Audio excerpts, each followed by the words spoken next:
we're looking at the desktop version, right? If I shrink it and I look at the kind of mobile version, we've got that. We would have the 3 steps. We'd change this into your mission right here. And then this right here is kind of like, well, the dry goods, I get it, but what am I supposed to do? So I would almost think, since you have all the way at the bottom to sign up for your newsletter, since your newsletter is going to be a huge driver of repeat business for you, I would make that the hero. And even, hey, can you offer a discount? Can you create a drawing for them to win some sort of variety pack or something? So I would really push the email so that we can get them coming back again and again and again. Well, there's actually a pop-up when you first come to the. Okay, let me. There's I set that and it should be working. So let's do this. I'm going to stop sharing because I need to share another window. Let's do this.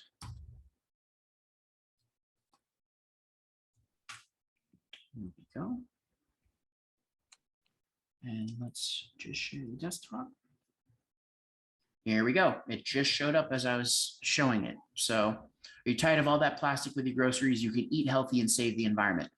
So we're motivating people through that lens, right? Eat healthy, save the environment. That could be a message that you're going to have throughout the site. But my thing is that I'm seeing inconsistency with messaging. Affordable, nutritious, dry bulk foods. Okay. But eat healthy and save the environment. That's a good one that we could have everywhere. Our mission is for everyone to eat healthy and save the environment. Here's how we're doing it. Boom, boom, boom.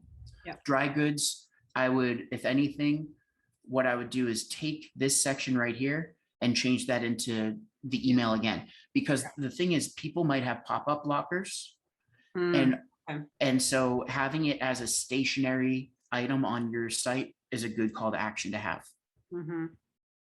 Right. So, and that's where too, right now, your approach is save the environment and eat healthy. You might change that down the road. You might test it and do some split testing and see that maybe it's, hey, sign up for our email to be entered into a drawing to win whatever, because people love that too. So whatever is going to incentivize them to join the list, I would say your goal, obviously to get them to buy, but your secondary goal is get them to join the list.